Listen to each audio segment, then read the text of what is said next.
부처님은 말씀하셨습니다. 흐르는 강물에 돌을 던지면 물결이 일듯 마음에도 번뇌가 일어난다.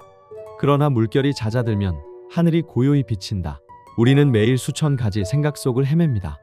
오늘은 부처님이 가르쳐 주신 마음의 고요를 되찾는 지혜에 대해 이야기하겠습니다. 부처님이 보리수 아래에서 명상하실 때였습니다.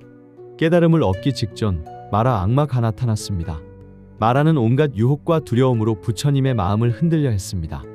내가 무슨 자격으로 깨달음을 얻으려 하는가? 너는 아직 부족하다. 포기하라. 수많은 환상이 부처님의 눈앞에 펼쳐졌습니다. 아름다운 여인들, 무서운 괴물들, 과거의 기억들, 미래의 불안들.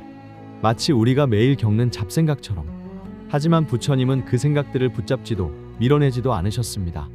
그저 고요히 앉아 호흡을 지켜보셨습니다. 생각들은 구름처럼 떠올랐다가 사라졌습니다. 마침내 부처님은 땅을 손으로 짚으며 말씀하셨습니다. 나는 여기 있다. 지금 이 순간에. 그 순간 마라는 사라졌고 부처님은 깨달음을 얻으셨습니다. 우리는 매일 수천 가지 생각 속을 헤맵니다. 아직 오지도 않은 내일을 걱정하고 이미 지나간 어제를 붙잡습니다. 머릿속은 늘 복잡합니다. 해야 할 일, 비교, 후회, 불안, 상상. 이 모든 게 잡생각입니다. 한 제자가 부처님께 물었습니다. 스승님, 명상 중 잡생각이 너무 많습니다. 어떻게 하면 생각을 멈출 수 있습니까? 부처님은 웃으시며 말씀하셨습니다. 생각을 멈추려 하지 말라. 그것은 바람을 손으로 잡으려는 것과 같다. 그렇다면 어떻게 해야 합니까? 더욱더 인생에 도움이 되는 말을 전해줄 수 있도록 구독과 좋아요를 해주시면 감사합니다. 부처님은 가르치셨습니다. 생각을 없애려 하지 말라. 단지 생각을 따라가지 말라.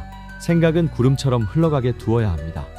구름이 하늘을 지나가듯 생각도 마음을 지나갑니다. 그것을 붙잡을수록 마음의 하늘은 흐려집니다. 부처님은 이렇게 비유하셨습니다.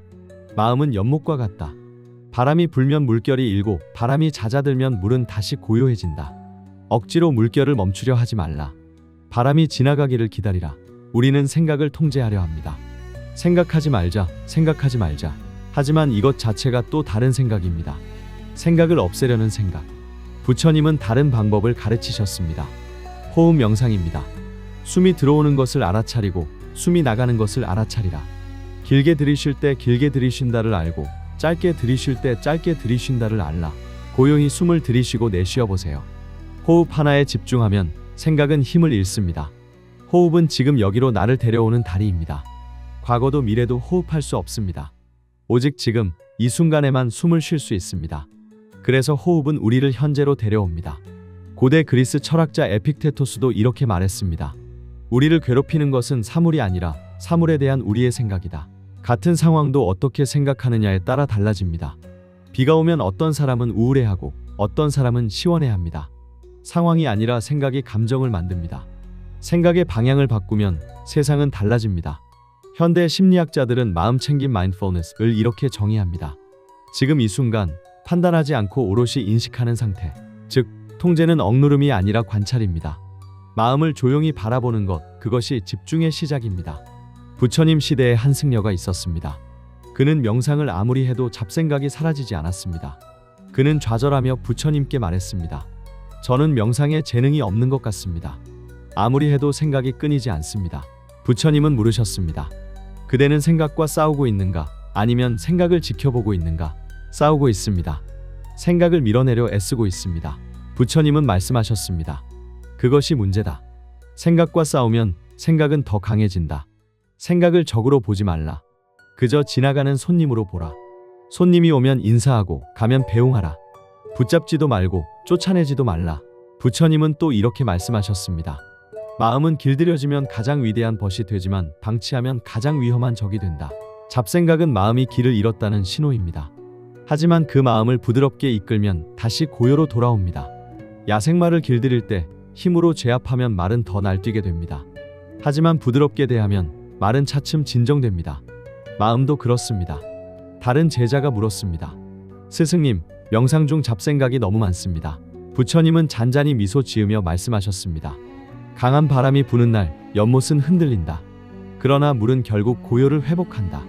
그대의 마음도 그러하다. 집중이란 억지로 생각을 밀어내는 것이 아닙니다. 그저 마음이 흩어질 때마다 지금으로 돌아오는 것입니다. 한 번, 두 번, 100번, 1000번. 생각이 떠날 때마다 호흡으로 돌아오세요. 이것이 수행입니다. 호흡, 발걸음, 눈빛, 한 문장에 온전히 머무르는 힘. 이것이 집중입니다. 부처님은 걸을 때도 명상하셨습니다. 걷기 명상입니다. 왼발을 내디딜 때 왼발을 알고 오른발을 내디딜 때 오른발을 알라. 먹을 때도 명상하셨습니다. 음식을 씹을 때 그 맛을 온전히 느끼고 삼킬 때 삼키는 것을 알라. 일상의 모든 순간이 명상이 될 수 있습니다. 설거지를 할 때 물의 온도를 느끼고 걸을 때 발바닥의 감촉을 느끼고 말할 때 자신의 목소리를 들으세요. 사르트르는 말했습니다. 인간은 자유로워야 한다. 그러나 그 자유는 스스로의 마음을 다스릴 때만 완성된다. 자유로운 정신은 집중에서 태어나고 집중은 생각의 파도를 잦아들게 합니다. 생각에 끌려다니는 사람은 자유롭지 못합니다. 하지만 생각을 관찰할 수 있는 사람은 자유롭습니다. 부처님은 이렇게 가르치셨습니다. 생각이 일어나는 것을 막을 수는 없다. 하지만 그 생각에 집을 지어줄지는 선택할 수 있다. 불안한 생각이 떠올랐을 때, 맞아, 나는 정말 불안해 라고 하면 그 생각은 머물게 됩니다. 하지만, 불안한 생각이 지나가는구나 라고 관찰하면 그 생각은 흘러갑니다. 오늘 하루 10분만이라도 스마트폰을 내려놓고 눈을 감아보세요. 떠오르는 생각을 억누르지 말고 다만 흘려보내세요.